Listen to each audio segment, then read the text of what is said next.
food safety conditions in landing and processing activities.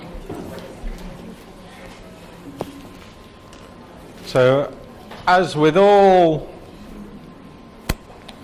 rules concerning hygiene and food safety, you start at the beginning, which is your location and design.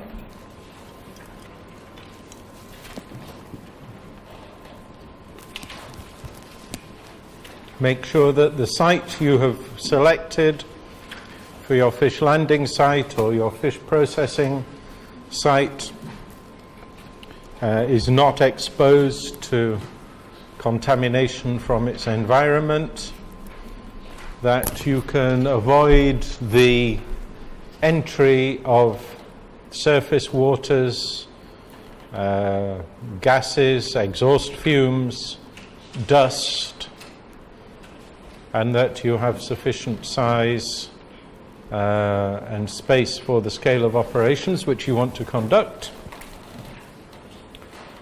So putting the thing in the right place in the first instance is very important. And then your internal layout should take into account the process flow. Because if you don't get the process flow right, then it becomes a constant problem that you're battling against for the entire life of that establishment. And that's why, as competent authorities, you should, and I'm sure you are, when somebody is constructing a new landing site or a new processing facility, one of the steps which they have to go through is submit the plans to you for comment, so that you can assess whether the process flow is compliant, that the arrangement of the different spaces is compliant, as well as the materials being appropriate. So some of the principles in designing your process flow, which are all set out in the relevant manual, some of the principles are to separate your clean and dirty areas. So where raw material comes into the establishment and where maybe an initial processing step is undertaken, such as gutting, these are essentially what we would call dirty areas, or areas where there is a potential material generated which could contaminate products. And you separate those from areas where there is handled product which is processed or part processed, which you would define as your clean process steps. You avoid crossing of process lines. There should be a smooth flow of product through the establishment. Even if it is a single room like we have in this example here, you can see if you arrange your tables and your process steps so product moves smoothly from one step to the other and doesn't have to cross and go backwards and forwards, this facilitates improved hygiene. So avoiding crossing of processing lines. Separate the entrances for your product and your people. So product should enter in one entrance, people should enter and leave via another one. Again, stopping people from crossing lines where product is flowing. Ideally, people should move around the lines rather than across the lines.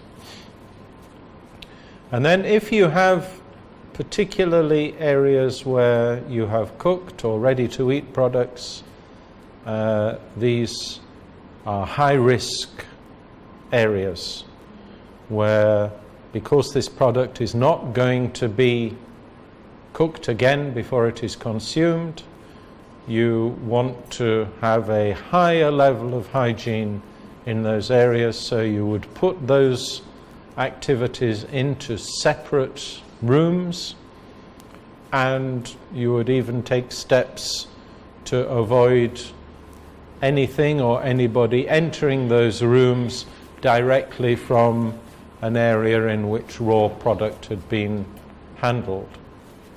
So you might have a separate entrance for staff. You might have boxes and knives and equipment which are only used exclusively in that area. They can be color-coded so that everybody can see this box belongs here and this box belongs elsewhere. Where product is transferred, because you have to get the product in, there should be a clear demarcation where the product maybe enters an oven from the raw side and is cooked or smoked and is taken out on the clean side, so that you never have that raw product entering that area. And having separate staff, or maybe separate uniforms, so that if somebody is going to work in that area, they have to go and put on a different coat, different boots, and so on. So having separate areas is also important. And all of this is aimed at trying to ensure that our microbiological contamination of the product is kept to a minimum.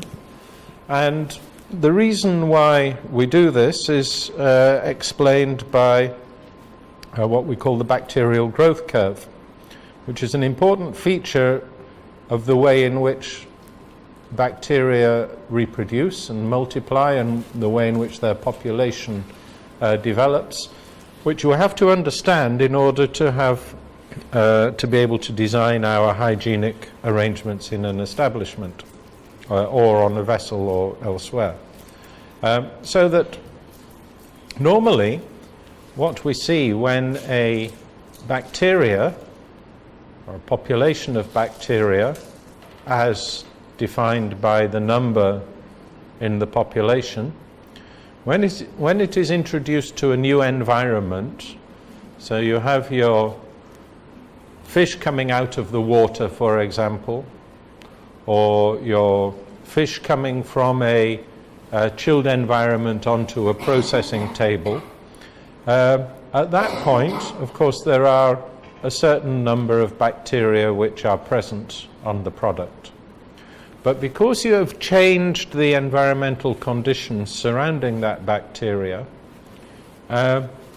suppose it's going to warm up, it has to adjust, the population has to adjust to those new conditions. In other words, some bacteria which like warmer temperatures need to wake up and realize that the conditions now are perfect for their growth.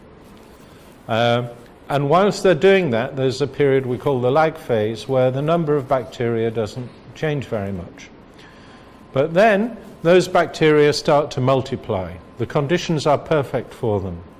It's nice and warm, they've got moisture, there's oxygen available, they've got some food to eat in terms of the fish which they're sitting on, and they start to multiply.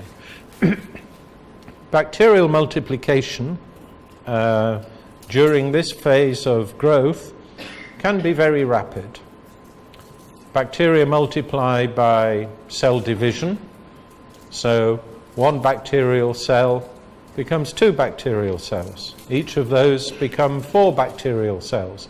These divisions under ideal conditions occur as rapidly as every 20 minutes. Okay?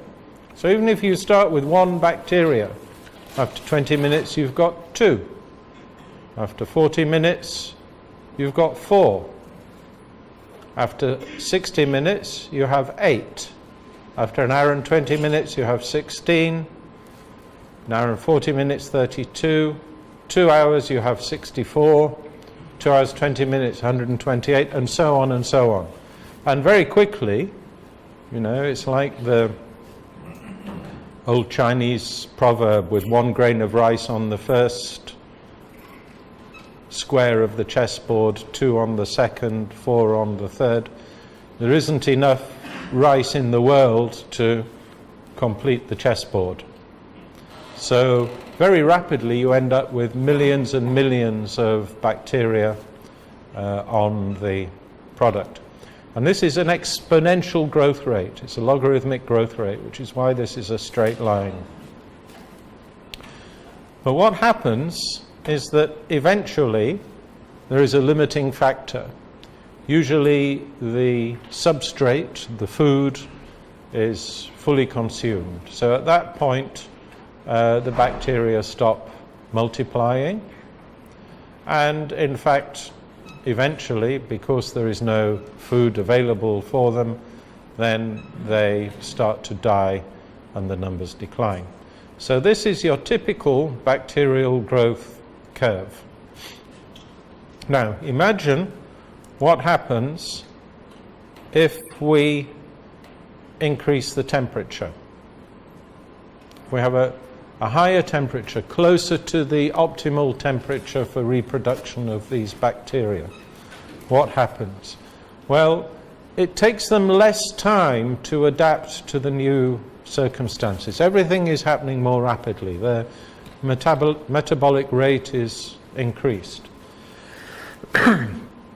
So we have a much shorter lag phase, and we have a much steeper growth phase. In other words, rather than multiply every 20 minutes or divide every 20 minutes, they may divide every 15 minutes. So you get a much shorter lag phase and a much more rapid increase in the number. So, of course, here you then hit this peak amount much earlier. So you see a enhanced spoilage rate, or enhanced growth rate. So that's the effect of increased temperature, T plus delta T. Now, imagine that we have on top of that contamination. Contamination with bacteria that are from the previous batch, say. Now, if they are from the previous batch, it means they are already in their growth phase. There's no lag phase involved here. Suppose it's a fish box that wasn't cleaned. So inside that fish box you still have all the fish slime, some guts,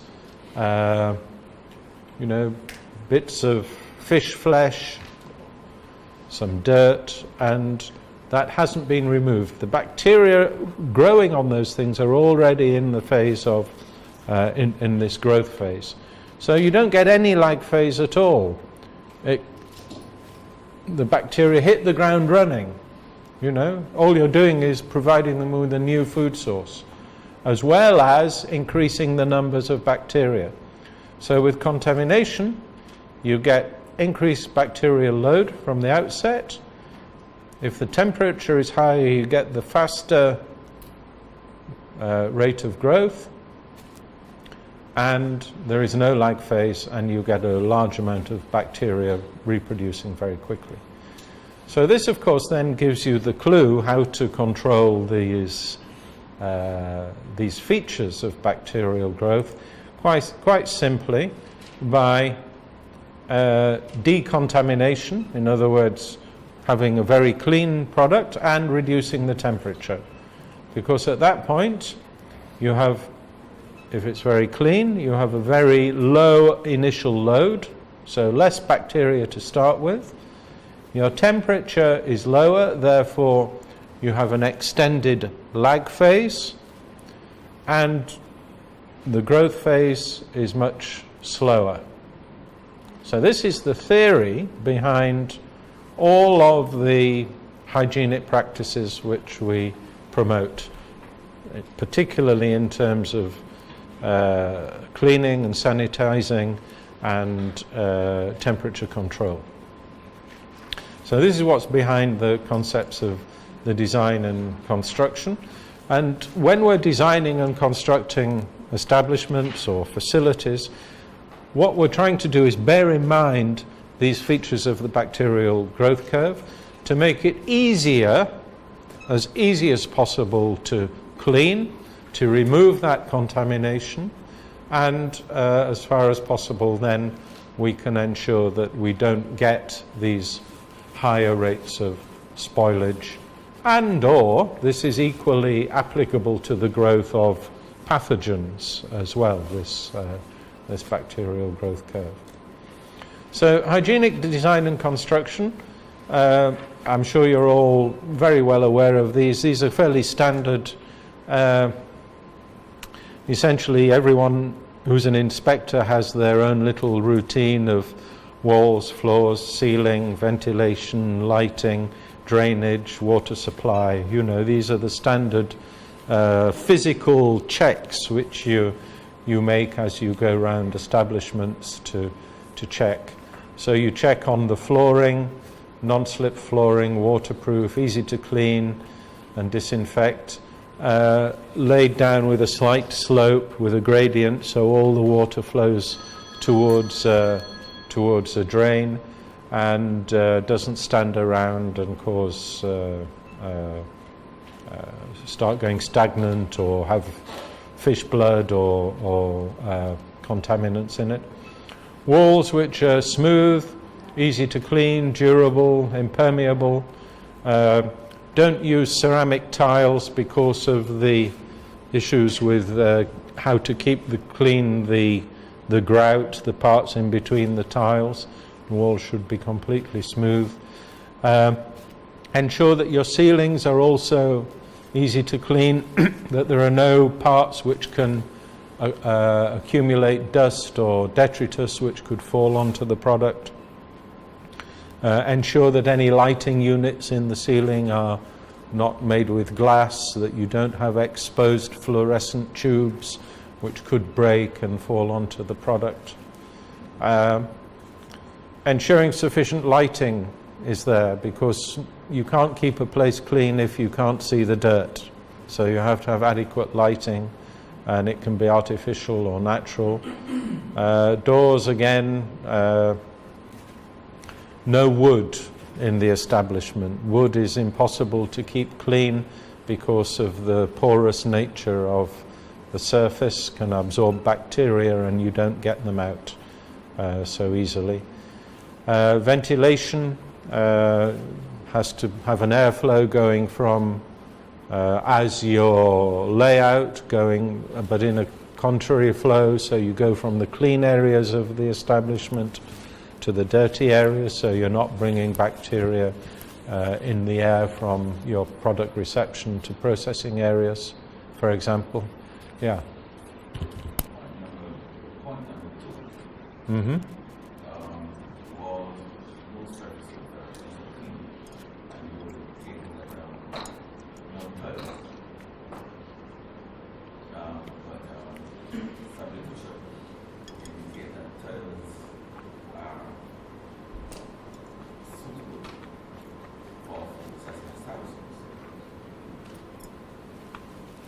Ceramic tiles have at the joints a grout. Keeping that grout clean is almost impossible. So it would be preferable to have a painted smooth surface that you could wash down completely because of that feature of tiles. Now, if you have a proprietary food grade wall paneling with epoxy jointing, and I mean you can get wall panels which have so like a little T-shaped jointing arrangement. So if this is your wall, you have a panel which is stuck to the surface here. Then this is your next panel. Right, that was also stuck to the surface.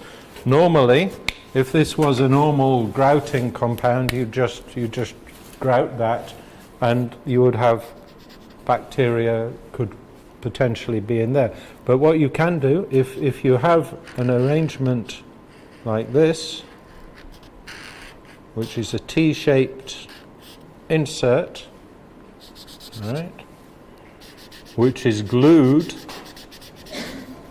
very often they're like that, so they're smooth, then that would be okay. The challenge that we have with painted surfaces is that, in our experience, it's a matter of paint use. Because that cleaning is such an abrasive operation, it tends to the top. Yeah. Okay? That's one.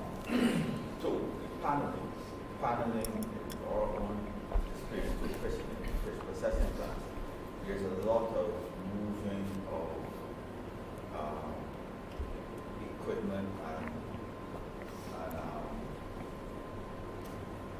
pallets and stuff like that, which tends to have a lot of back damage. So one of the challenges that you have with, especially with foreign materials, is that we have moving parts and so on, especially because we move the equipment and utensils away from the walls so that you don't have that, you have substantial space, but you have moving parts, you have, especially because the nature of this is that some of the form materials, it really get damaged, and your operating costs is Sure. increases. It's the same thing in paint now. Maybe during the single show foreman, the entire paint and so on, plays off and they have problems there. But what we found out is that if you have high bacterials that can sustain back damage and from equipment and from careless people, your maintenance costs is reduced. You don't have that maintenance cost. Well, yeah. I mean, ceramic tiles are also very fragile, and very often they don't sustain. Yeah. Not use ceramic tiles because they are especially that falling particles or falling parts that are in the ground. But there are some hydrocarbons that are durable and that can withstand moving equipment. Sure. But what about the joints? The joints. Well, It's the joints which, we're worried about because they can harbour dirt. yeah, but you see, the thing is that it's not full contact surface. I understand that, but you can live there. So, but our concern is that the full contact surfaces, such as the tables, the knives, and the equipment that you come in contact with, those are all main areas of concern. Cleaning and sanitation and sanitizing the appropriate sanitizers tends to satisfy that part. You generally use either high pressure cleaning equipment to clean the walls. Yeah. Yeah, Annie. I was going to elaborate on the same point that he's making. In terms of full contact surfaces, then you have to have stainless steel, certain degrees of stainless steel to be used. But in terms of the wall, we normally ask for the corners to be cold, and you can still use. We recommend sometimes to use the tile, because one other thing you will find in the region as well is the availability of some of the construction material that you may want to recommend. And so you have to be, in a very practical sense, what is available on the market.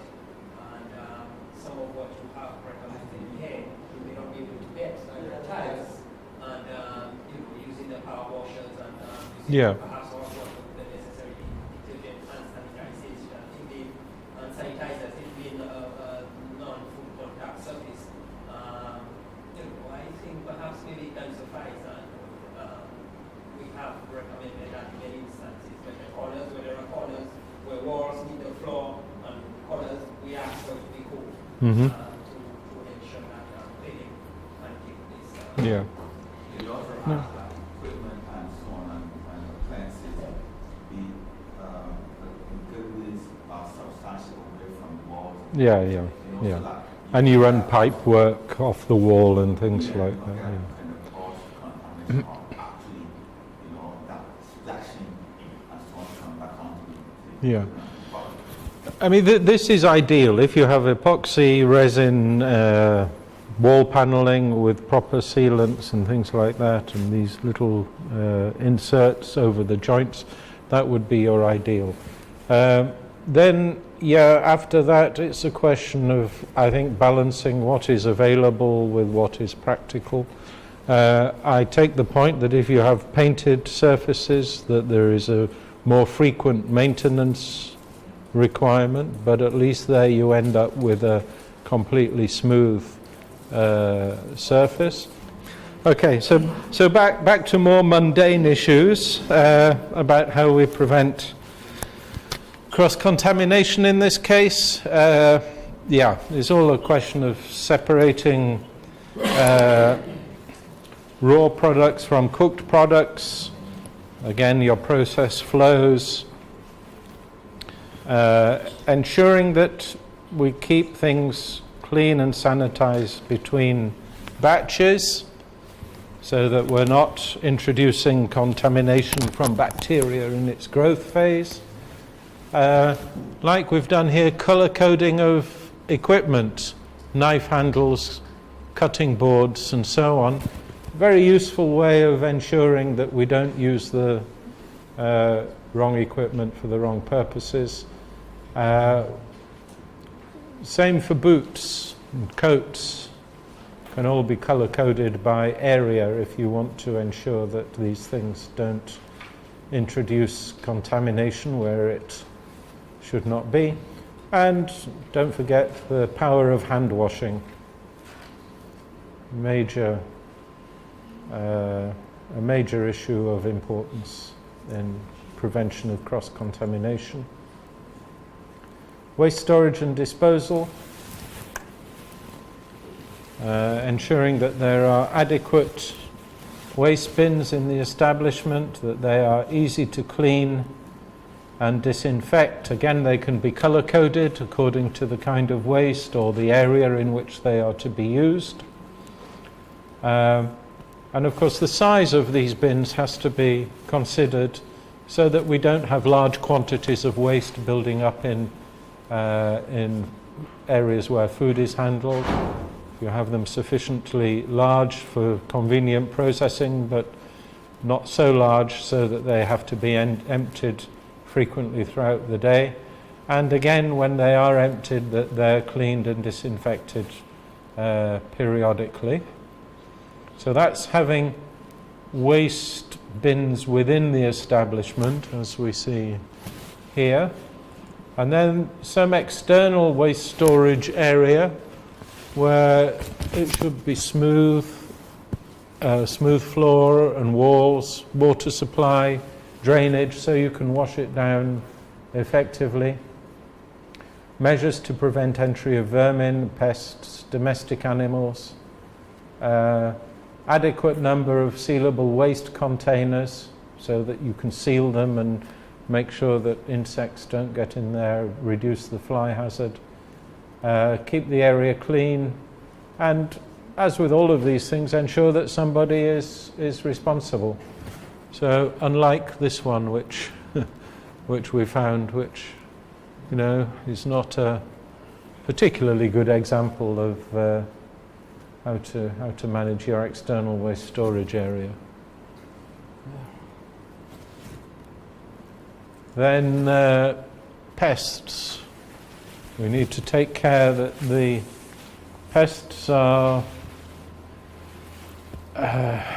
prevented from entry, and if they are inevitable, that they are subject to elimination. So here we're concerned with rodents, mice and rats, flying insects, crawling insects, pests of stored products such as beetles and mites, Can be a problem in the fishery sector with dried fish and salted fish.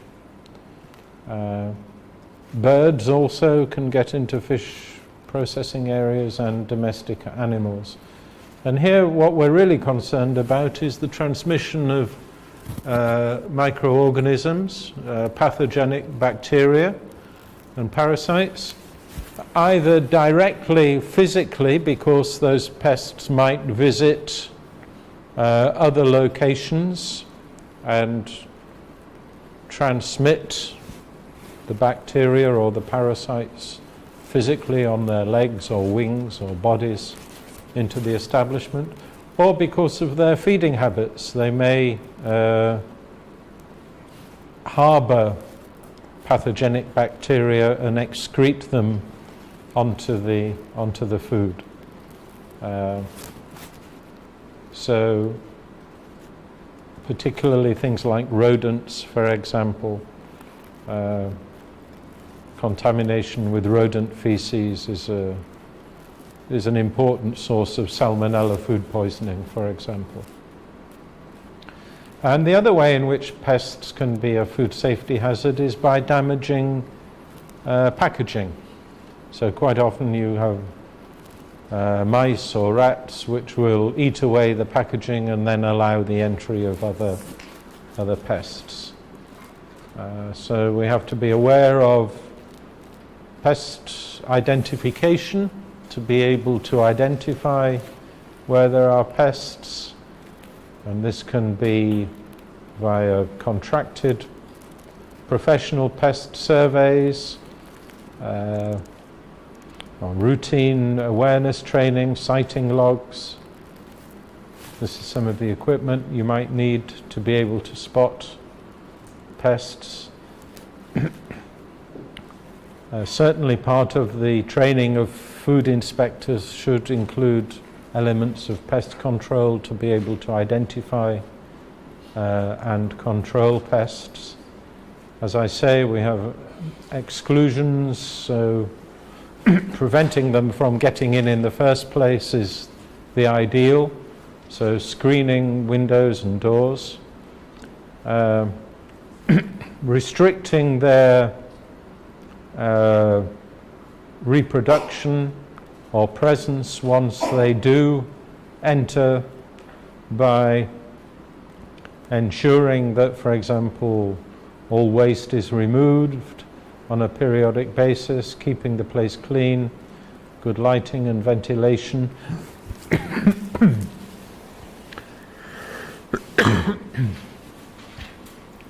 And then finally, if you do happen to have a significant presence, then there has to be an elimination.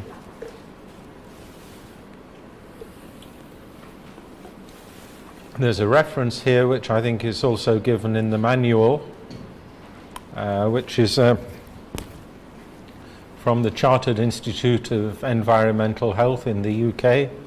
It's a very, very good document on pest control.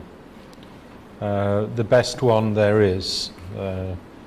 And once you read this, there's not much point in reading anything else, actually. It's such a good document. You're part of that, right? No, nothing to do with me at all. It's just my professional opinion. I'm not even a member of that institute. I used to be a long time ago, but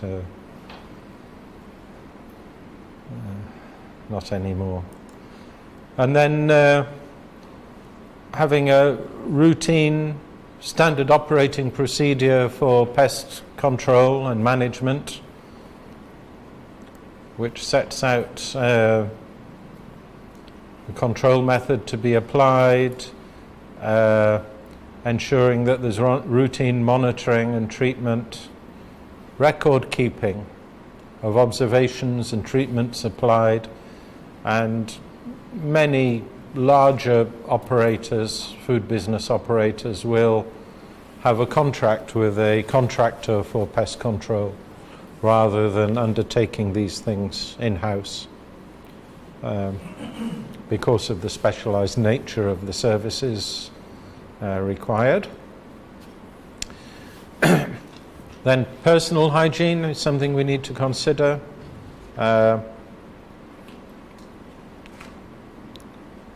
We pay attention to this because of the risk of contamination due to poor personal cleanliness, particularly related to use of the toilet and washing hands and things like that.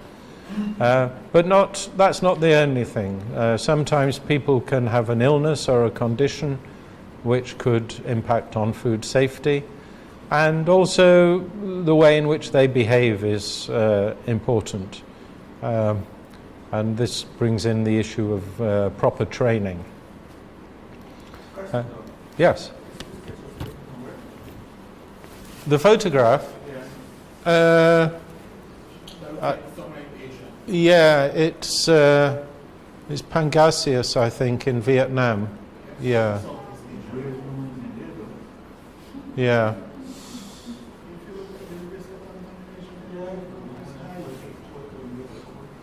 That's quite a factory, isn't it, really? I think most of those in the EU would be like automated, the processes and so forth. Maybe in some places they would be. But you see, the thing is, hand filleting gives you a higher yield. Hand filleting? Mm-hmm. Yeah. You get a higher yield. And if your labour costs are sufficiently low, then it becomes a viable way of processing to do this. And I've been in these factories, and this is a small one. I've seen, you can hardly see the other side of the factory in some cases, with thousands and thousands of people. In one company, I think the largest Pangasius producer turns over $600 million a year. 600 million, over $500 million a year in this one product. It's an amazing business. And this is all from aquaculture as well. Interesting, huh? Very interesting. But imagine controlling this workforce from a hygiene point of view. A big challenge, actually, a massive challenge. These are some of the things that you have to consider about diarrheal diseases. You've got a workforce of several thousand. At any one time, somebody's going to have diarrhea, for sure, inevitably, just from infected noses and throats. Staphylococcus aureus can put an exotoxin onto your product. Yeah. That's why they're all wearing face masks. Open or infected cuts and wounds. Okay, well, they're all wearing gloves here. Great.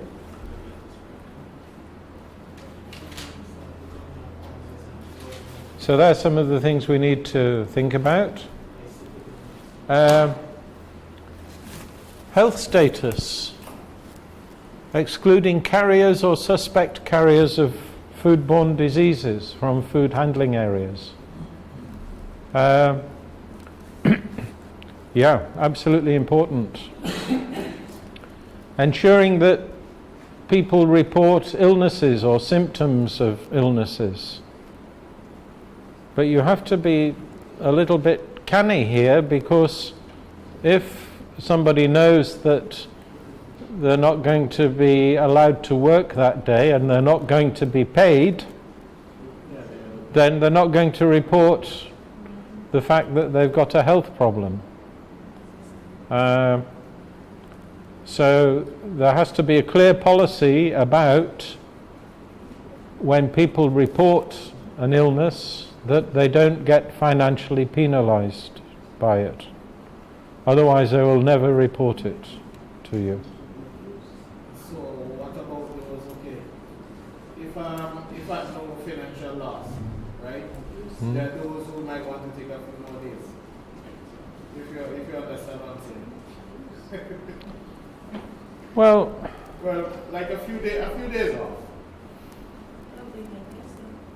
Yeah, you can tell them to bring a note from their doctor. I mean, that's okay.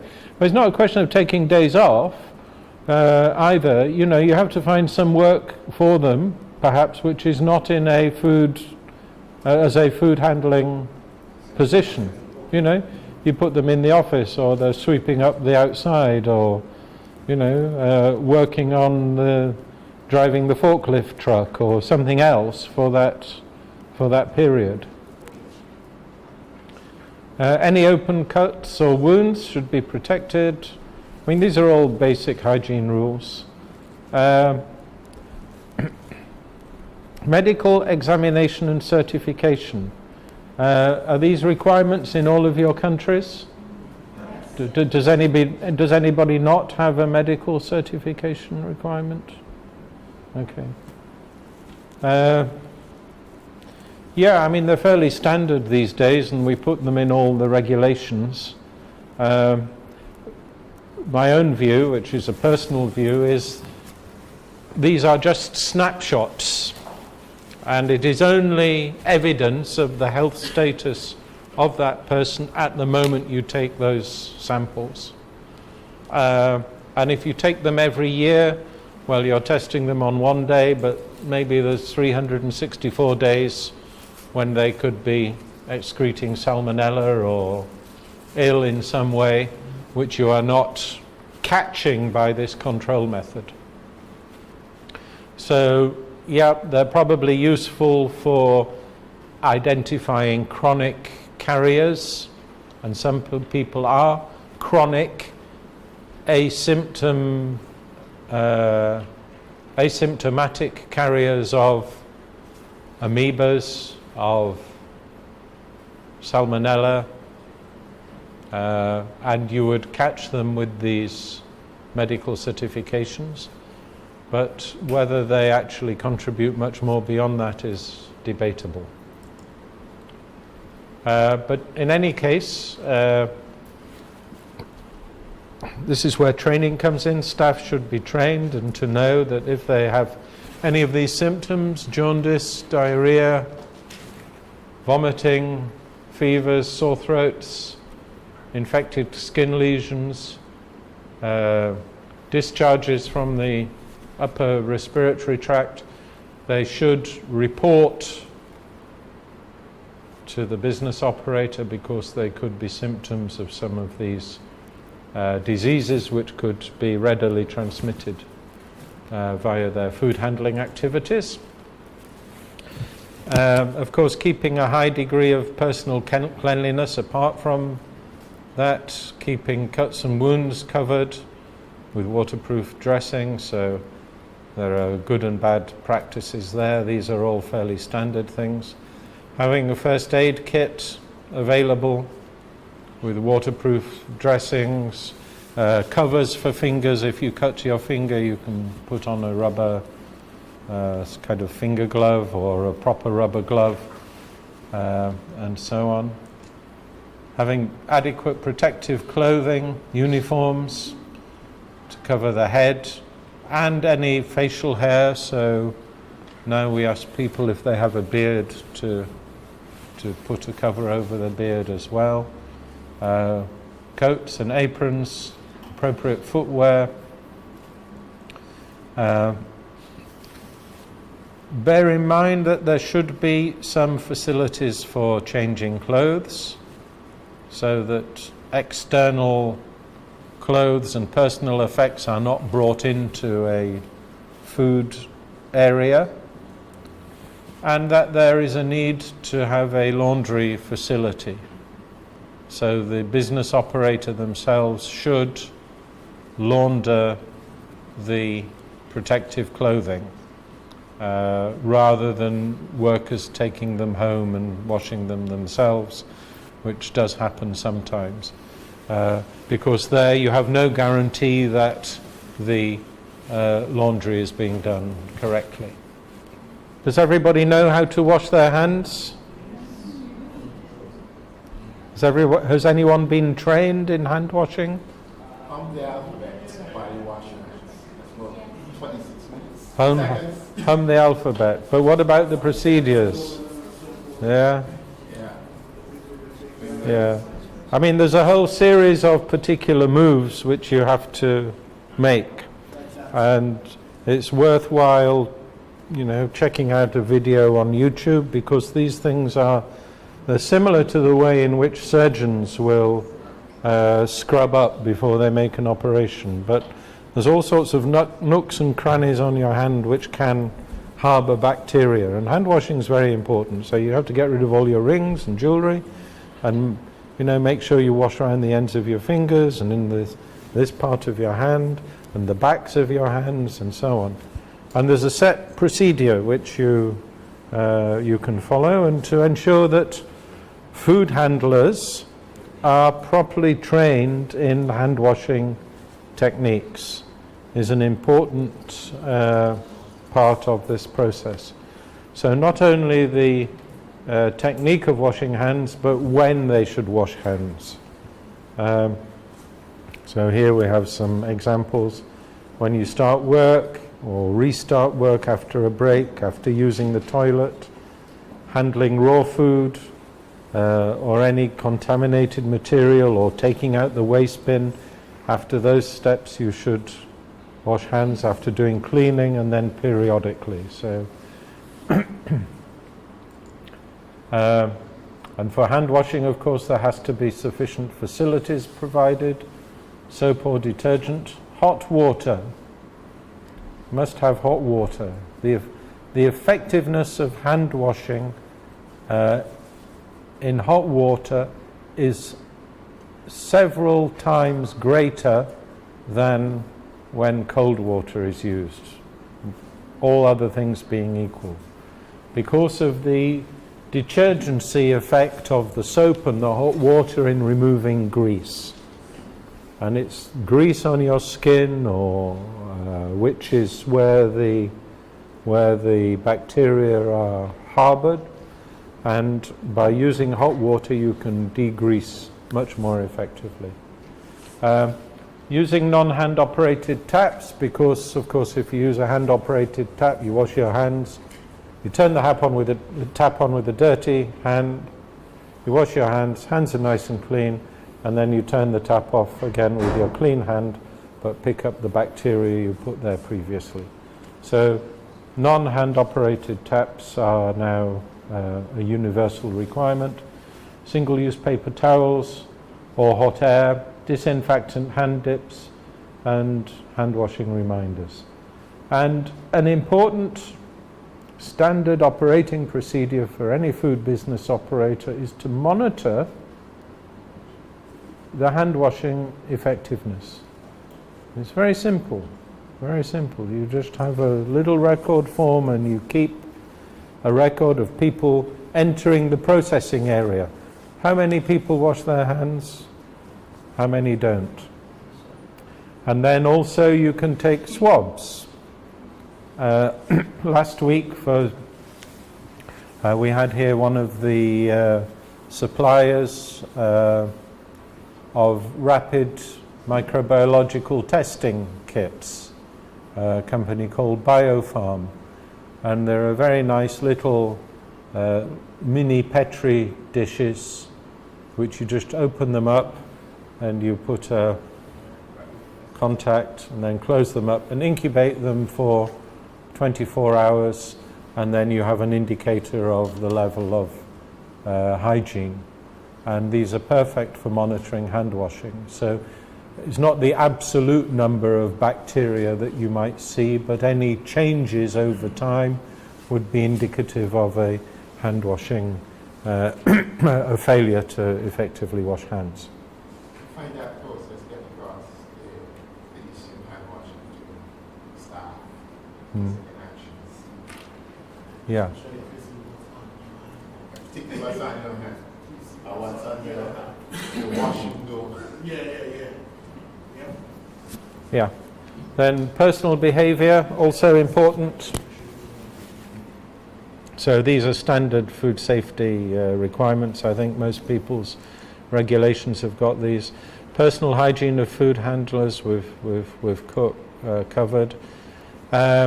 Management of non-food chemicals.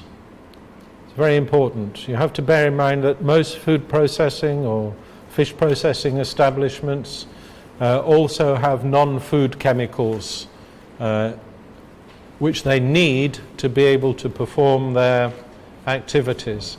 So these can be things like cleaning compounds, and different ones for different purposes, sanitizing compounds, in other words, for removing or killing bacteria, pest control materials, we mentioned pest control a few minutes ago, lubricants for equipment. These are all common, typical materials which you need in any food processing environment.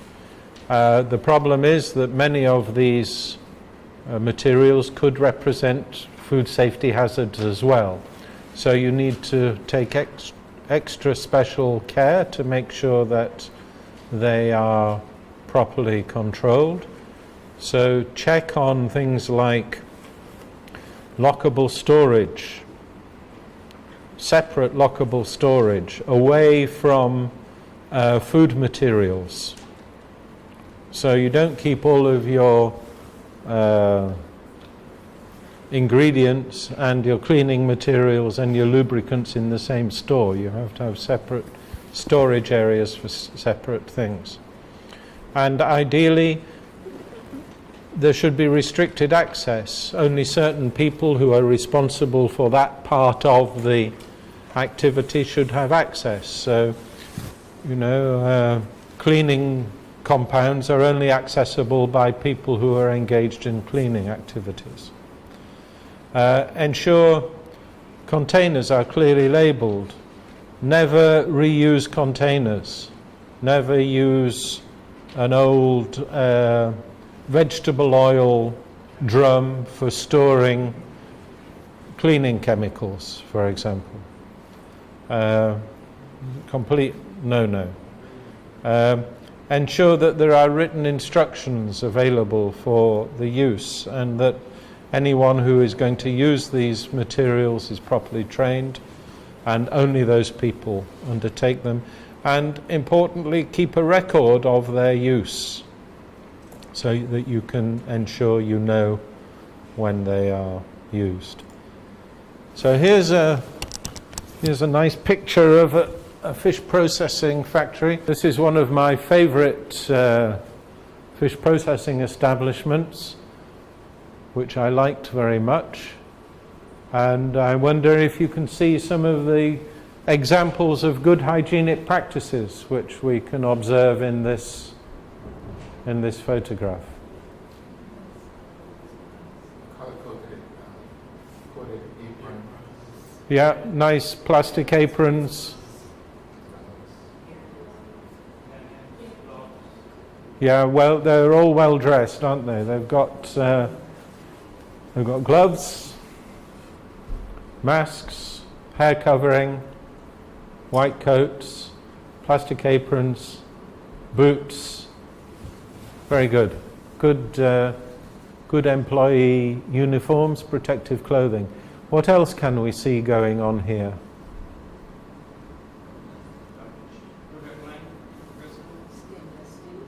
Yeah, stainless steel tables here. Excellent. Also, this is a waste receptacle, right, which is a plastic barrel, high density polythene, easy to clean. Similarly, this fish box here, which is where I think the raw material comes in, is again nice high density polythene. And these ones here. And these blue fish boxes, which they have, also in plastic. Yep, smooth walls, painted walls, and a nice, really a good floor here, good floor covering. Anything else?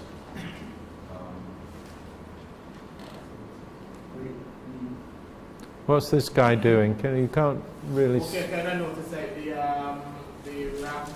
racks for the trays? also Yeah. in the back? Yeah, stainless steel, I think. Yeah. Yeah. Question though, what are they doing on here?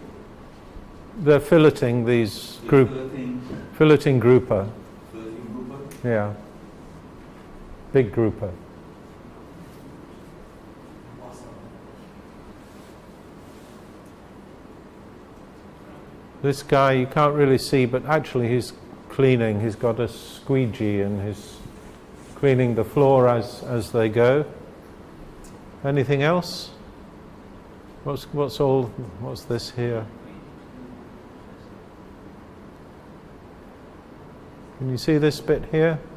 It's a wash basin, soap, towel.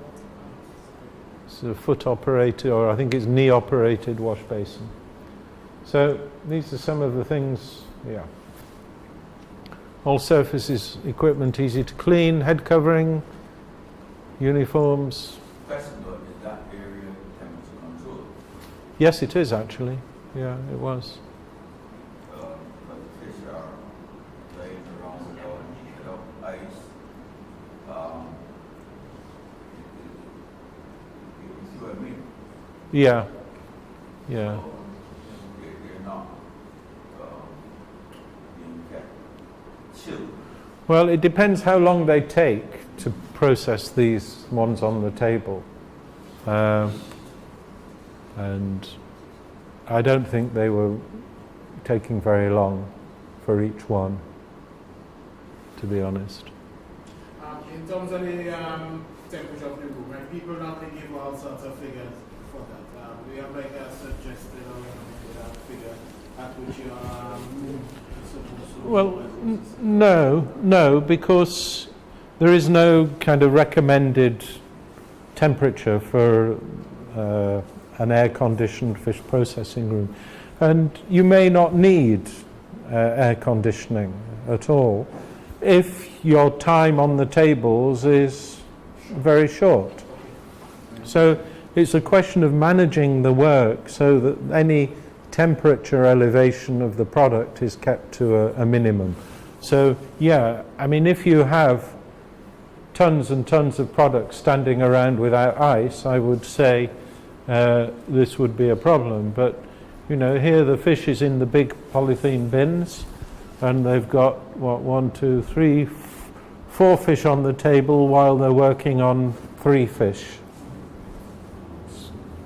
So however long it takes them to fillet a grouper, a couple of minutes maybe, you know, it's not going to make a big difference. And then, yeah, hand washing and drying. So that's a good example. And here we have a guy filleting tilapia.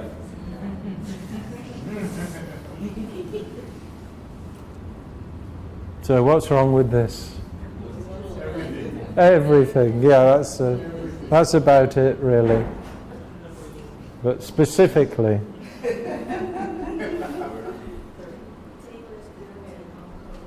Yeah. Yeah, a wooden table, wooden stool. Yeah. Well, it could even be a wooden floor. I don't know. even his clothing. But Like to hide soil. look at the state of his trousers here. Yeah.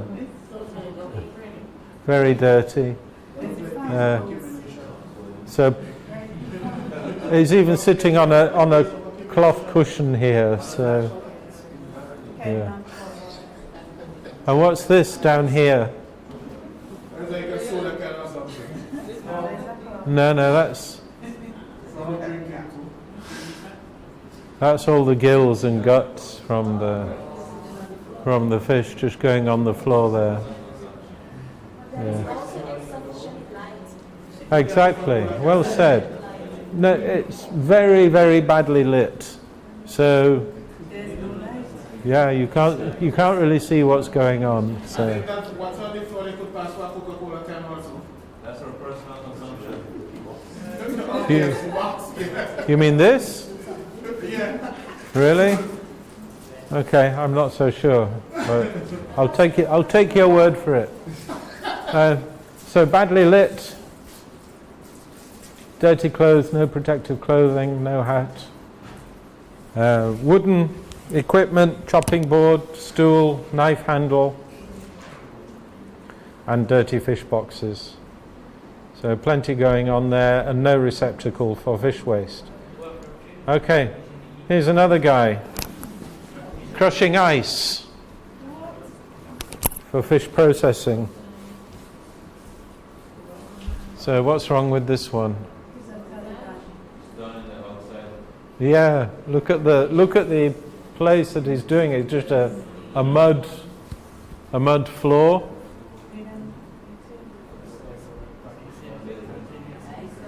It's just in the public area, in the open air. Yeah, exactly. The environment isn't controlled. It's public access. So there's people walking around, cars. I think this was the guy providing the ice for this factory, actually.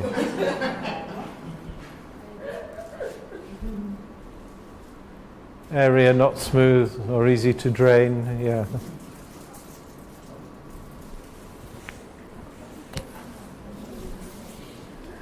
Yeah, and I think he had here a basket. It was just like a wicker basket for receiving the crushed ice. So not good. Yeah, so there are some examples. I'm sure we've all seen good and bad examples similar to these in our professional experience. Okay, so all of those things are the basic hygiene rules. I think everybody's pretty familiar with them. But then we need to think about a little bit more about specific processing conditions linked to the particular nature of the product. So apart from these contamination issues, we need to think about some specific conditions, monitoring times, temperatures, use of ice, and so on. Additives we always have to think about as well, in that very often various additives may be required in fish processing environments. So, for example, permitted additives are sulfites, which we might want to use in the shrimp sector or in dried fish or in cephalopod processing. They're all permitted uses. Various sulfites, again, have to be monitored from a food safety point of view because from a regulatory aspect there are maximum limits which are placed. The limits are higher in fresh rather than cooked products because cooked products will be consumed directly, whereas fresh or frozen products will be subject to cooking, and these materials are volatile so that their levels are reduced when you cook them. And then we have also some limits for polyphosphates. Someone was asking about polyphosphates yesterday. So these are not particularly toxic, but there are recommendations in terms of good manufacturing practices. Sorry? Cryoprotectants. And there are, you may find other products which are also used in fish processing context, various proprietary products which are sometimes used, but in terms of EU supplies, these are the ones which are of importance, and this is the regulation which we rely on. One interesting aspect is tuna treated with carbon monoxide, Have you come across this as an issue at all?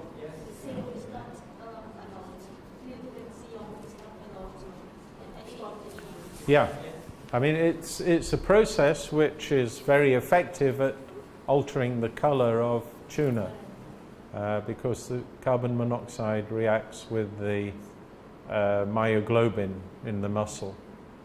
Myoglobin is the muscle pigment which gives muscle its colour. So normally tuna is a deep red. And it will go to bright red with oxygen after a day or two, and then that bright red colour will change to brown, maybe they say from day 3 to 5. So when people are grading tuna, they're usually doing it on the basis of the colour. Now, if you treat it with carbon monoxide, the carbon monoxide latches on to the myoglobin molecule. Incidentally, it's why carbon monoxide is such a toxic gas to humans, you know. When people commit suicide by using the exhaust from their car, it is the carbon monoxide which latches onto their hemoglobin and asphyxiates them. So in this case, it's exactly the same chemical reaction. The carbon monoxide grabs onto the myoglobin molecule and doesn't let it go. And this is used because the carboxymyoglobin has got this bright pink colour, and it is maintained until the fish spoils. And the disadvantage of that, I mean, it doesn't do any harm to the consumer as such. It's not harmful, carboxymyoglobin, but the disadvantage is you cannot detect any subsequent spoilage changes to the product.